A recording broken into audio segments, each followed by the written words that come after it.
All right. I'd like to welcome, we're live, right? Yep. I'd like to welcome everybody to the PAB, Police Accountability Board's second meeting of the month in August. Thank you, everybody who is watching now or later in the future.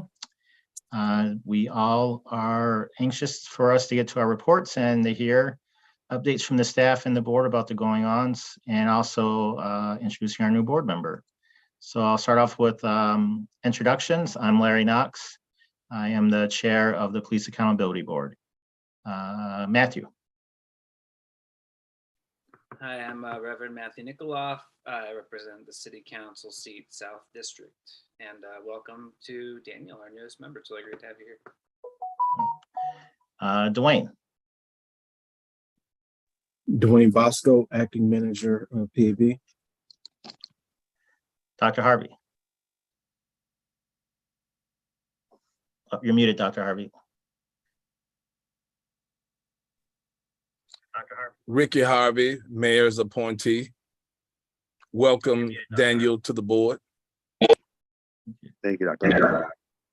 Dr. Harrison. I'm Bob Harrison, council representative. Dr. Harrison. Rabbi Settle. Drora Settle, Northwest Council seat, and I'll join in welcoming Daniel to the board. Great to have you. Appreciate it. Ms. Brown. Great evening, Arlene Brown. I am the Alliance appointee, and what a delight to meet you, Daniel. We're looking forward to working with you. Thank you. Marina. Hi, I'm Marina Pacheco Walker, and I am the secretary to the board. Cool. I'd also like to thank Miriam and Melanie for doing the interpreting tonight. And Daniel, our newest board member, please introduce yourself and tell us a little bit about yourself. Thank you. My name is Daniel Cadet Sr. I am the newest appointee for the Alliance chair. I appreciate, the opportunity to work with every one of you. And a little bit about myself. Right now I'm at work. This is temporary. I'll be switching a shift, but I'm a inpatient social worker at RGH. And I worked for the evening. So we serve the hospital. I live in the 19th ward with my beautiful wife and 2 children. My wife, she's an assistant director for the Upward Bound program out of the University of Rochester. And my 2 children, I have a daughter, she's 4 years old. She just turned 4 this past Tuesday. Her name's Adana. And my young son, Daniel Jr., he's going through his terrible twos right now, but he's pretty good himself. Just delighted to serve the city of Rochester and the folks here, and looking forward to working with every one of you. Well, definitely welcome, Daniel. And it was took a while to get you here, but I'm glad you're here. And Daniel did have the opportunity to go to the office yesterday, meet a lot of our staff, and I got the opportunity to meet Daniel in person. I'm sure we will over the next month. Hopefully, I'll get that opportunity. But again, yeah, welcome on board, Daniel. And I know you have a lot of reading to get caught up on, but thank you again for applying, and I'm glad you're here with us. We only have one open board seat, so we're making progress, and we'll get into that a little bit later about that second board seat. But so next on the agenda is our minute approval. Marina has sent those out last week and sent those out again earlier today. So if anybody had any corrections, additions, subtractions to the minutes, if not, I'll do a motion to approve. I didn't see anything for myself. So move. All right. All in favor of approving the minutes from our August 4th meeting, say aye. Or raise your hand. All Okay. right. I see Harrison, Harvey, Cadet. How do you vote? Aye. I see Knox, Nikoloff, Settle, and Brown. Motion carries. All right. Thank you, everybody. Thank you, Marina, for getting those minutes together for us. All right, next on our agenda is a staff report. So we get our acting manager, Mr. Bosco. Dwayne, go ahead. Dwayne Bosco. I provided a weekly update to where we stand in regards to investigations. Currently, as of last week, we have 142 reports submitted to us, of which 64 of those have been assigned to investigators, and 35 of those 64 have RPD has been issued source of information request on those cases. Currently, we don't have any documentation from RPD in regards to the requests submitted. As many of you know, there was an appointment to from RPD as a liaison specifically for PAB of Captain Sweatman, Captain Stephen Sweatman. I'm sorry, was there someone speaking? I think that was his background somewhere. Okay. Good to go. Okay, so there was an appointment of a liaison, Captain Stephen Sweatman. I have been in contact with him on several occasions since his appointment earlier this week. He has indicated that he is working on getting that information to me, but he is still being caught up to speed as far as where things stand previous to his appointment. He also indicated that I should be hearing within the next few days from the law department in regards to the request that we have made to RPD. I am not aware of what their interactions should be or would be in regards to the information that was requested concerning the 35 matters submitted to RPD. In addition to that, we have had an opportunity to speak in regards to training. Dwayne, I'm sorry, if you could pause for that. It sounds like you don't have much more, but I just want to make sure we're clear. So we have a lot of requests in, around 35 that we haven't got responses back. Captain Sweatman is, starting as, can't respond right away, but he's working on it. But the law department has indicated to him that they're going to follow up with you in regards to something about those requests. Correct. Okay, but but so far our conversation with the law department has been that they disagree with us having direct access, and that as of now, their plan or the administration's plan is for us to get access through Captain Sweatman, right? So has there been a change to that we're aware of, or that's still the case? So Dwayne Bosco speaking. No, they haven't provided any type of indication that there's a change in the process for us submitting the requests pursuant to the administration, submitting the request to RPD and now directly to the liaison that was appointed for PAB. There has not been any communication regarding a change in that process.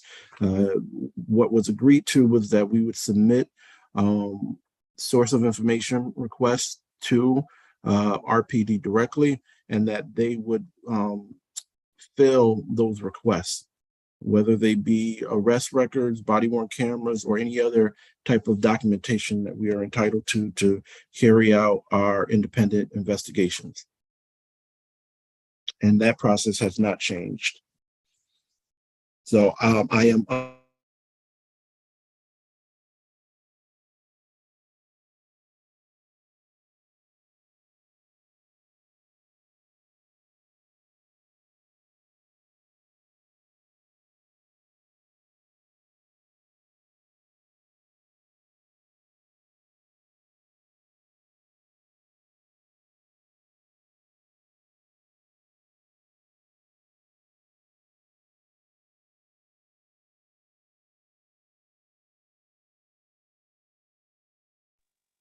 It's frozen on my end. I don't know about everyone else. I don't think you lost sound. I think Dwayne is just frozen. We were hoping he would come back, but no, I just texted him to let him know. Hopefully he gets one. okay. I think he realized it. Yeah, he says I'm working on it. He's trying to get back in.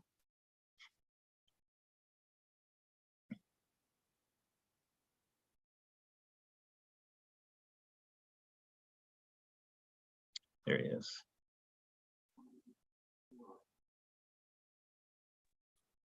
Dwayne Bosco speaking. I'm sorry, I froze. I'm not certain what was the last thing that was. No. Oh, you're not frozen. We still hear you. Okay. So I was doing a recap. So 142 cases, reports taken in, 64 of those assigned.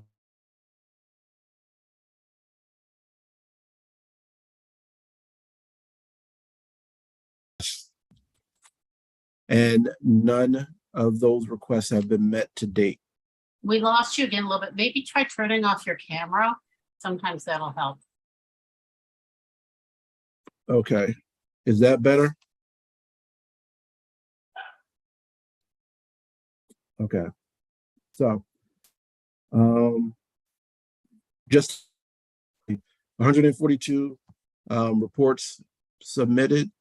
64 of those reports have been assigned to investigators, and 35 of those have been submitted, source of information requests submitted to RPD, and 0 documents provided by RPD in response to those requests to date.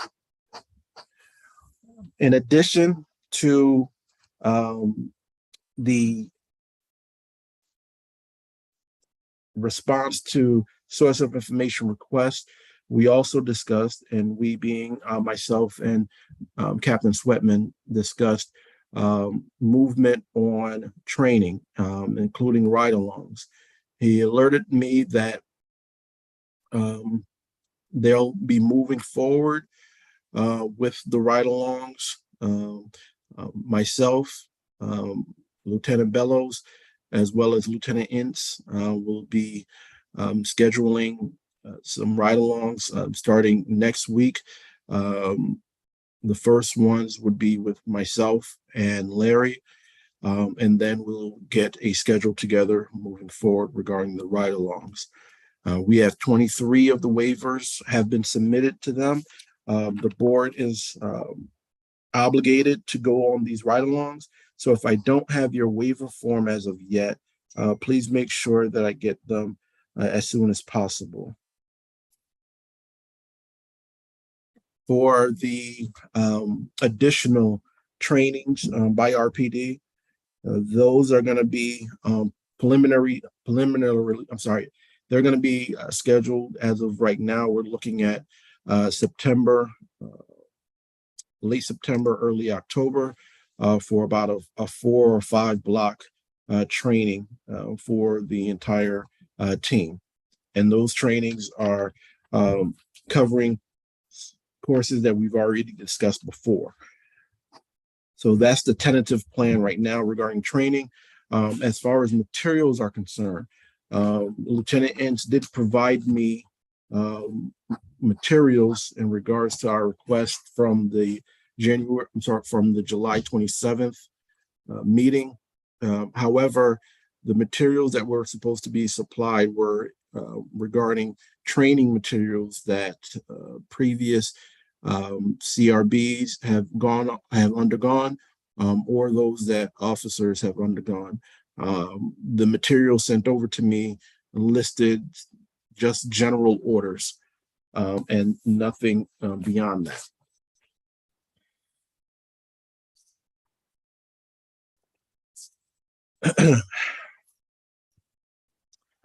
As it pertains to public affairs is currently working on a community engagement strategic plan. That's going to be a year strategic plan. That's going to be submitted to myself by September 19th with my edits in response to that, given back to the chief of public affairs by September 22nd. And then after that, it'll be provided to the board for their review and feedback. As part of the community engagement, the chief and myself had 3 meetings with different community groups this week. Overall, we've had 10 such meetings to provide the agencies and the public in general an update as to where we stand as far as PAB, and to inform them as far as how they can continue to partner with us. One such partnership is through the library, where we're able to conduct tabling as well as provide our complaint forms to them. And we will continually moving forward with additional meetings planned over the next several weeks with community leaders and agencies. When I know that there had been an obstacle before, so that was taken care of getting cooperation from the library to get our information in there. Yes, we are very excited to partner with the library because of the previous stance that was there before as far as not engaging us. But at this point in time, it looks as though it's going to be a great partnership in allowing us to table at their facilities and provide complaint forms there. There are other organizations that we've spoken to, and all of them have been willing to partner with us, provide complaint forms, and provide us information as far as what their constituents go through regarding their interactions with officers, so that we have a better idea of the challenges facing some of the different areas of our community. For public policy, for policy and oversight, the board was working with establishing policy and oversight priorities, which was supposed to be scheduled originally in early June for the subcommittee to come together and provide a priorities list for policies and oversight. So policy and oversight is still looking for that direction. As it pertains to the disciplinary matrix, in order to comply with our legal requirements, the staff plans to publish a draft of the disciplinary matrix on the target date of September 19th, 2022. So if the board has comments, send them to Michael Higgins.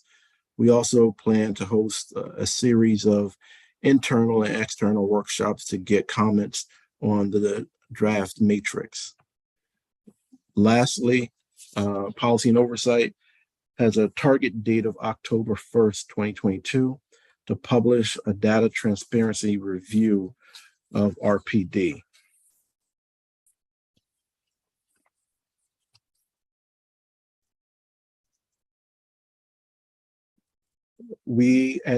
So that's the policy and oversight, that's public affairs. Lastly, in going back to investigations or operations, if you will, we have to encourage and put forth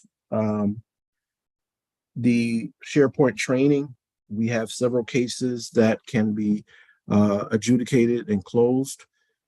However, I'm unable to share those materials with you without the board being up to date and trained on SharePoint, so that we can securely share that information.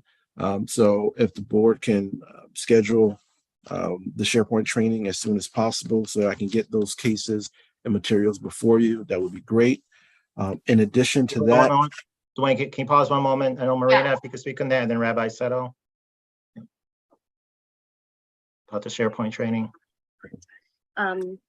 It's very fast. It's just an intro training, and I'm available at any time to go through it if anybody has time during the day at all. But there is, I believe the rabbi might talk about it, but there's a regular training scheduled for next month. We have one scheduled for tomorrow too, right? Yeah, oh, yes, there is one scheduled for tomorrow morning if anybody can attend. But also the board as a whole is scheduled to be trained on it next week, a week from tonight. Is my understanding, right? The 25th? Yes, then the 8th. Oh, somehow, I'm sorry. I thought it was, I apologize. It's the 8th of September? Mhm. Okay. before that time, could you just be sure that everybody has the link to sort of open SharePoint? If you can sort of send that to us, just to. I start right from office.com, but I can send something out just so you have something to read. Yeah, if you can. Thank you. But if anybody can make the training that we emailed out earlier today, that would be great. Or earlier this week, that's tomorrow. And definitely any more that we can do before the September one would be obviously helpful, so we can get through the cases. We don't all need to be trained right away, but at least majority of us, so we can look at that and take that off the schedule for the next meeting where we can adjudicate decisions on that one that Dwayne is talking, the ones that Dwayne is talking about. Sorry, go ahead, Dwayne. Oh, Rabbit, sorry, do you have anything else? Okay, yep, go ahead, Dwayne. All right. LEP training. The board has to undergo and schedule LEP training. So limited English proficient training. Had a meeting with Empire Justice in regards to our language access plan. And the board needs to be brought up to date in regards to that. That would take a 2-session training. So if we can get that scheduled as soon as possible, that would be great.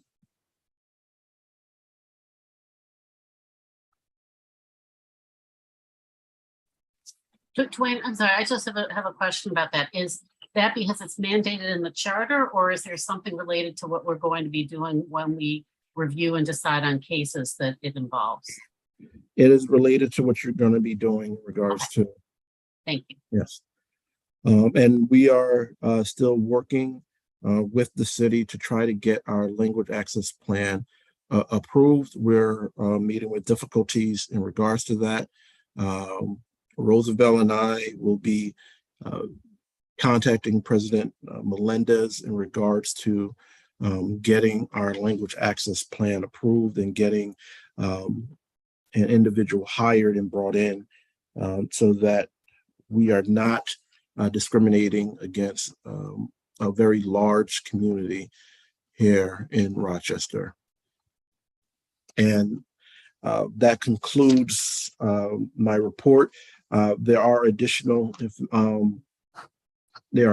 matters that I would like to discuss with the board, and based upon our last meeting, going into executive session to discuss potential litigation matters. I just wanted to remind the board that we planned on revisiting those matters at this meeting.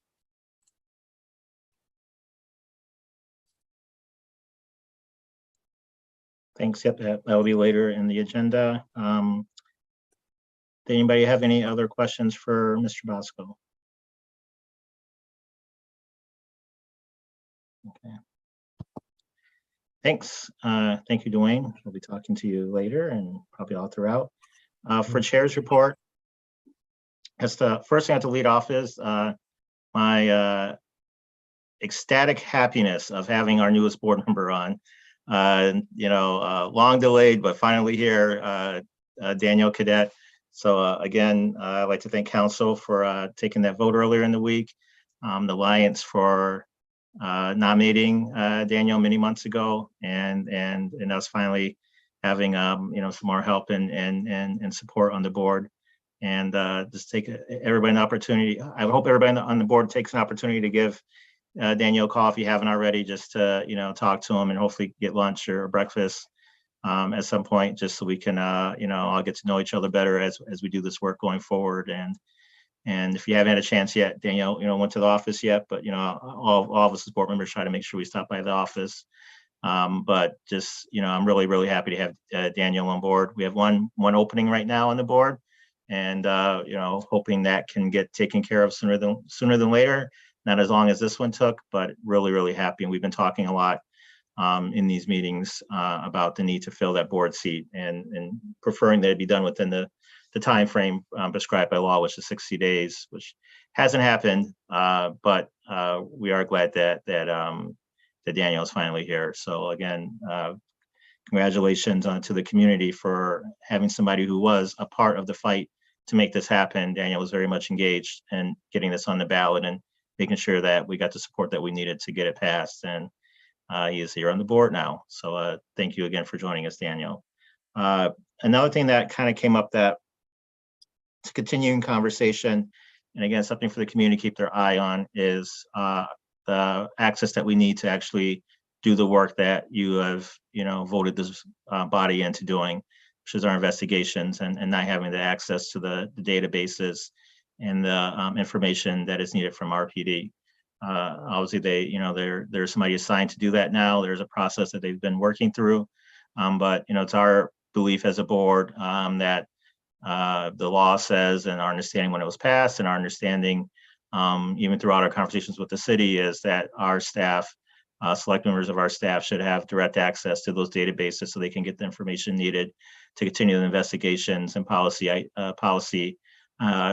reports that you have asked us to do. And we have not been able to do that yet. That access has by and large not happened. And we'll continue to have conversations. We'll work with the administration. We'll, continue to push for the direct access that we believe is necessary. It has been, the end of June when we opened, so we're coming up on, 2 months now of having the doors open, which was a big push for many people in the community. But once those doors open, once we got reports in, and now we have some that need further investigation, we are still no closer to, we still have not had the access that we need before the doors open that we were asking for, and now 2 months later that we have not had. Maybe everything will be fixed in a month and we'll have everything that we've asked for that day or in an expedient manner, but that hasn't happened yet. And I don't anticipate that happening without us and us being the staff, select members of the staff, having the direct access so we can get quick turnaround on your complaints. I think, if you're an officer, you can have access to those databases. And we feel as the PAB, we should have that same access and be able to do that investigations and have quick turnaround for your cases. If you have a complaint or policy idea and you put that in, you don't want us waiting months to get back to you. But right now, that's the position that the staff is in right now because they don't have the access to information to continue the investigation or the policy work to a degree that is prescribed by law. So that's frustrating. We'll continue to talk to the administration, continue to talk to our allies in council to try to move on that.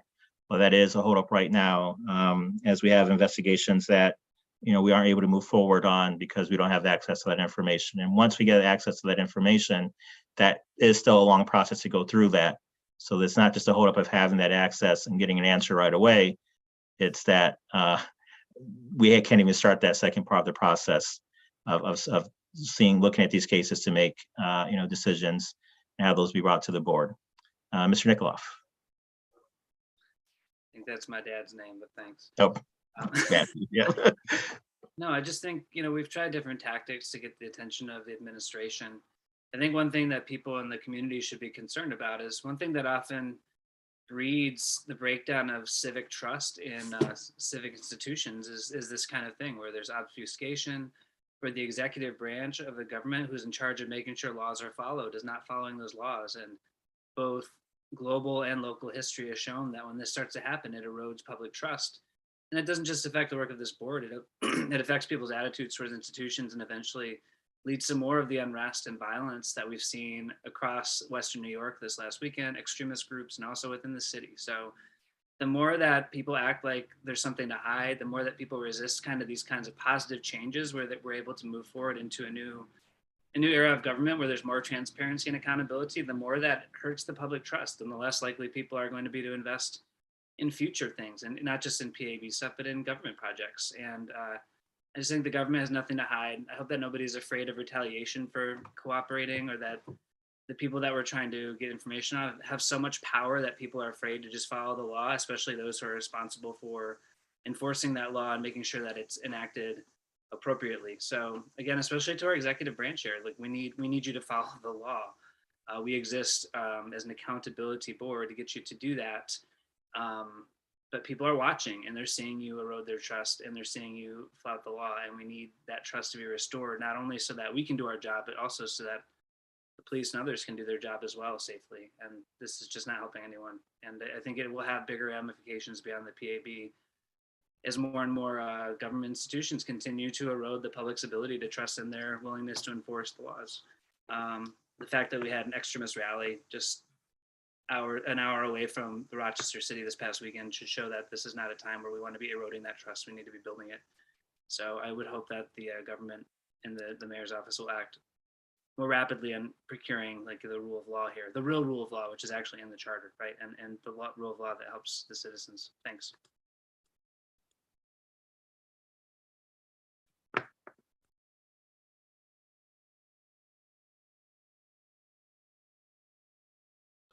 Dr. Harrison, did you have your hand up? Yep, go ahead. Yeah, I just following up on what Matthew is saying. I'm reminded that when I was in high school and college, I played sports, and I remember distinctly that the first thing that we learned in the first day of practice was how to cheat.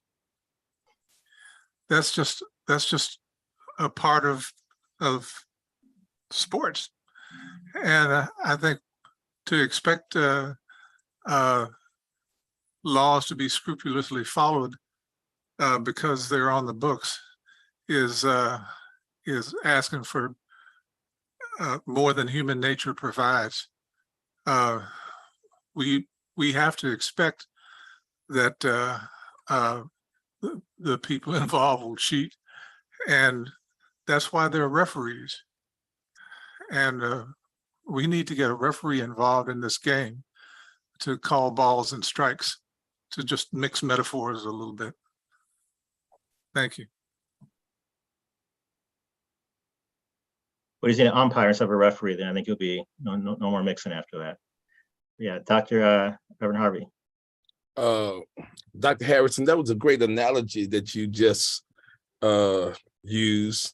So thank you for that. I just wanted to say this, address this to Dwayne.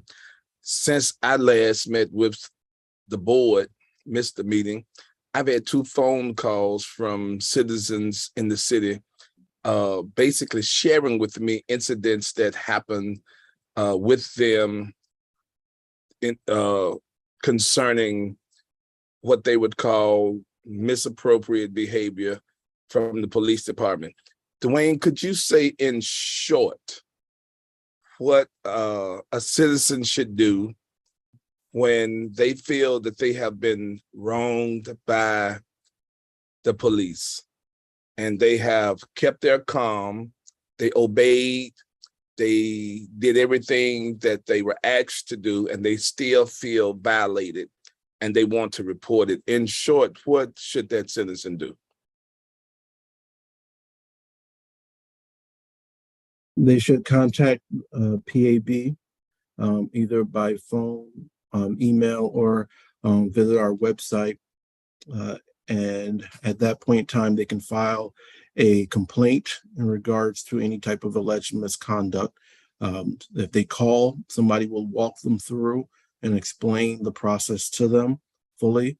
In addition to that, we also provide additional resources by way of putting them in contact with other agencies. So if they feel as though this might have been a criminal matter or a civil matter and they wanted to pursue that avenue of it, and not just report it to PAB in regards to misconduct, we would provide them phone numbers such as the Monroe County Bar Association and other organizations that can fully assist them. Lastly, when we say PAB, we're kind of the board members are kind of the face for the PAB, and I think some of the citizens are thinking that they come directly to the board members. So when you say PAB, exactly what do you mean when you say reported to the PAB? Do you mean reported to board members? Do you mean go to staff members? So what exactly are you saying when you say reported to the PAB? Because we are the PAB to a lot of the citizens. They see us, the board. That's who they watch on YouTube, Facebook, and they think it's us, that you come straight to us with complaints.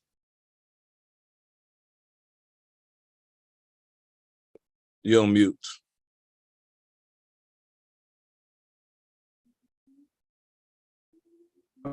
I apologize. Dwayne Bosco speaking. Can you hear me? Yes. Okay.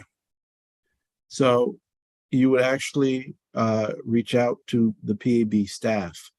So you can visit us by going to the website, rockpab.org, and you can gain the necessary information from there. And I do want to say part of the reasoning why you don't want to, I mean, we can help as staff direct you to those places. And oftentimes, you know, I have some forms in my trunk now. I mean, if we haven't as a staff, as a board member yet, you haven't had a chance to stop by the office or get the forms emailed to you. I've given people complaint forms themselves. Just here's that, there's tags we had. But if you give us the full complaint and expect us to transcribe or do that work, that will kind of sully your complaint, because we have to make a decision at some point. And we have to do that after it's gone through a proper process. So I want people to be clear that, you know, we're not, if you see a board member, like I have a complaint and we direct you there, it's not us avoiding you or not wanting to have it addressed. We want to make sure the same way that as accountability factor, we want to make sure the police department goes through the proper channels or proper systems, the proper laws or proper procedures. We have to do the same thing to make sure your complaint is taken care of fully. So that's why it goes to the staff first. There's a whole process they go through, which we've talked about, and which they can explain in detail to you. And then eventually it may get to a board member where we make decisions on it, but we can't make that decision until it's gone through a process. So that's just so people have, but we can definitely share it with you. If you're like, hey, if you come up to me and like, hey, something happened on Main Street, I was a part of it, I'm not going to plug my ears, you know, but we'll give you the information, you know, to do it the proper way, and then make sure there's an additional follow-up from the staff. Dwayne and then Daniel. So Dwayne Bosco speaking. And just for those watching, I know I said you can go to the website at rockpab.org. That's one way. The phone number, if you wanted to give us a call, 585-557-2494, or you can email us at pab@cityofrochester.gov. Thanks, Dwayne. Daniel. Oh, I'm sorry, Dr. Harvey, do you have anything else before I go to Daniel? No, thank you. Yep. Daniel. Thank you, Larry. Is it possible if I can, it's probably in my literature I need to look over, but just a quick overview of just the whole chain of processes and operations when a citizen wants to put in a complaint to staff. So I know, because when you mentioned the proper channels, can you just kind of like describe those channels, whether those channels are before they reach to the board members? Thank you. Dwayne Bosco. The process, a description and a brief description of the process is that when an alleged misconduct occurs, or either to yourself or you witness it, you contact the PAB staff by one of those methods, either the phone number on our website or email us. And at that point in time, you'll fill out a complaint form. That form is reviewed by the case managers. If you have left a message or emailed, they'll get back in contact with you within 48 business hours to go over the complaint with you. From there, the complaint is passed along to the investigations team, and the investigations team, I review the complaints that come over from the case managers and assign them to the investigators. Each investigation will consist of at least one staff attorney and one investigator. From there, they investigate the issues. They make a report regarding their findings. If the alleged misconduct is substantiated, they also, through the disciplinary matrix, put forth disciplinary recommendations. I review their work, making sure that all the details were followed and the investigation was thorough. From there, once I sign off on their investigation, I present that investigation in the report to the board. The board will then review the findings of the investigation, vote on the findings of the investigation. If there's an alleged misconduct that was substantiated and the votes to approve of the report, that then is passed along to the chief of RPD, Chief Smith. And he has to respond to us within 30 days based upon the report's findings and the recommendations for disciplinary actions. Thank you for summarizing that for me.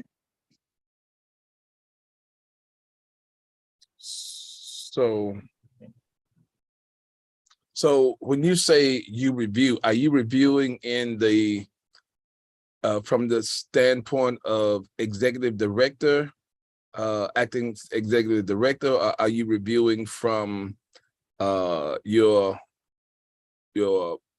former staff position? I'm reviewing as both the chief of investigation and acting manager. Okay. Okay.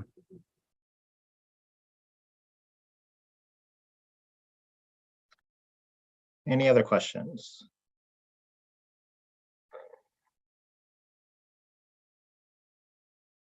Okay. Wait, I see it's something in the chat, or is that, oh, that was from earlier. Okay. All right. Thank you. And we'll move on to committee reports. Any updates from training committee at all? I don't know if the schedule's changed since the last time or not. No, I apologize for the mistake I made earlier. Our training next week combines media training and review of the open meetings law. Good. Thanks, Rabbi Settle. Any other committee updates? All right, old business. I think we've kind of already talked about the information access again. I guess the one thing that we didn't do, and ask, in the community to, reach out to city council members and the mayor's office, just asking for us to have what the charter, I think, is clear about, which is direct access for our investigative staff and our, executive director or acting manager to the file, so we can fully do those investigations on our own. Those are access to files that many others have, and we have highly qualified and capable and ethical staff members that will do that work without any concern for not doing it the right way. And we should have that same access that others have and that you voted for. So again, that's a continuing issue, and we'll continue to work with the city and our allies to help make that happen. One thing that, we've had a little bit of discussion amongst each other about, the public comment period, still haven't fleshed that out all the way. One thing that we do want to move into eventually is having doing these meetings in person. But right now we don't have a secure spot to necessarily have that meeting within the PAB itself. So we might have to look at other locations to have that. I think obviously the best way for people to be able to interact is if, not everybody's able to interact online, but coming in person or sitting in comments in advance that are read, is I think the best way for interactions with the board. We do want to leave other options for that. Ideally, that would be the spaces in our office, but for security concerns, we're not able to do that yet, which is another thing that we are talking with the city about. But that isn't hasn't been left off the radar of things that we are looking at.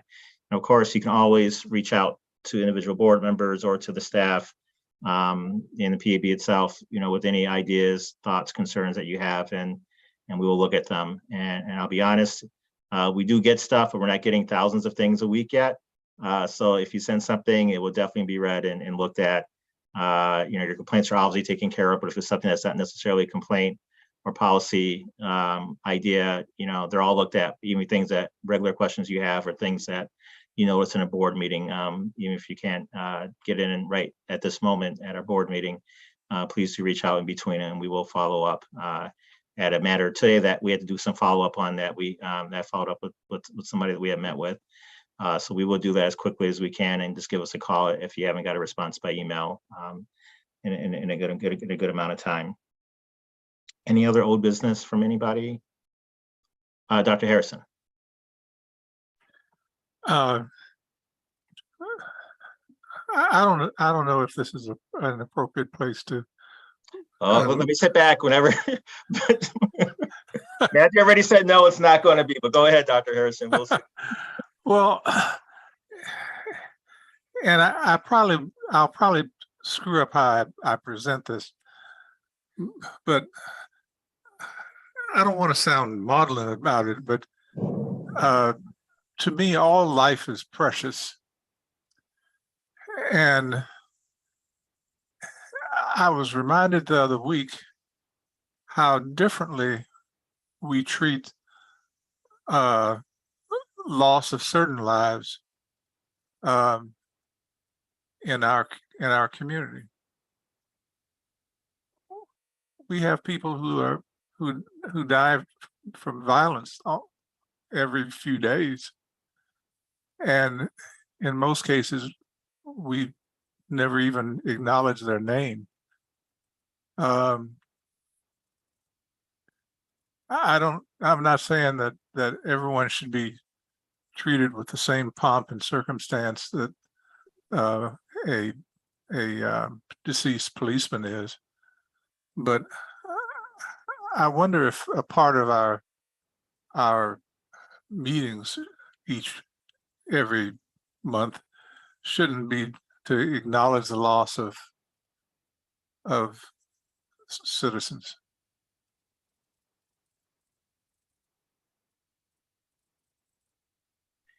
I mean, I think that's up to ruminate on. I mean, I think we exist in part because of people's concern about that. I mean, obviously law enforcement, their job, and I think, the majority of them, the reason they initially joined was, addressing issues in the community. And I think the way it has gone about is not the way that's best for the community. But in answer to that, the PAB was formed because people were concerned about violence, about interactions with the police, and the fact that they wanted better public service. And so I think through our work, our policy recommendations and our continuing to hopefully improve the interactions with the police department, will lead to less violence. I think us doing our work kind of addresses that, but I understand you're talking more directly, about. I'm talking about acknowledging the loss of ordinary citizens. Yeah, I'm not sure how we would do that, but that is, yes, Ms. Brown. Great evening, Dr. Bob. I see that is a great concern of yours. And so if you don't mind, I would like for you and I to sit down, and maybe another board member or two, and I would like to fully understand. I know you're saying acknowledge the loss of citizenship, which is extremely, extremely important. And perhaps together we can come up with a comprehensive way to present to the board a plan or an idea that they can work on. This is such very new and something that we've not thought about, but I think this is something that we definitely can work on.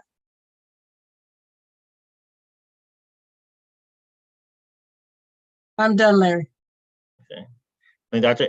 Harrison gave his wave of approval to that, I believe. So, yeah, I'll look forward to hearing what you come up with. Anything else before we move on? She's just looking for another date. That's all. I know that means you have to be done by 8 so she can get back to her original date. As long as chicken is provided, I'm good. All right, thank you. So on to new business. Are there any? I know we're still working on our process for doing the more complicated case closures, but are there any that we can talk about that are more simple ones that you want to bring to us? And also, just for people watching for the first time, maybe just explain what we're about to do potentially. Okay. All right, so I apologize. There is a case, one of the cases that we were going to go over and potentially close revolves around a situation that's out of our jurisdiction. And it involves a Monroe County officer. However, because I don't have the report number in front of me, I have the name and the circumstances, but not the report number, it would be inappropriate to recommend closure because we are doing it by the report number. Okay.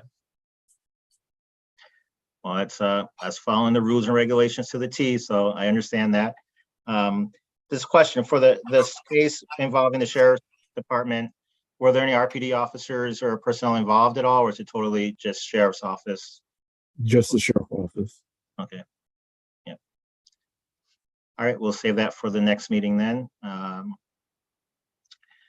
I know we had any other new business that people want to bring up? All right, Dwayne, I know we had something that you thought we should talk about in executive sessions regards to some potential litigation. Can you give a little bit of detail about why you feel we should go into executive session before we do? I believe it's because litigation that we are considering, and since it involves litigation, something that we need to talk about in executive session and not publicly. Is that correct? Yes, there are issues that we have to discuss in regards to potential litigation that would involve strategy and would place the parties on notice of our intent or the strategies regarding the potential litigating matters. So for that reason, I would ask that any discussion of it be done in executive session. Okay. All right, then I move that we move into executive. Mr. Chair, Yes. I would like to add a possible discussion of litigation that we're presently involved in. We can add that too. Okay, we'll do both those matters in Thank you. executive session. No problem, Dr. Harrison. All right, let's move motion move in executive session. All right, second by Arlene, all in favor? Okay, I see Knox, Nikoloff, Settle, Cadet, Harrison, and Brown. Harvey, how do you vote? Yes, I vote yes. Okay, motion carries, and I will get us offline now, and we will be returning after the executive session is complete. And Marina, I'll text you when we're a couple minutes out so you can let the interpreters and so we'll try to give you a little bit of notice.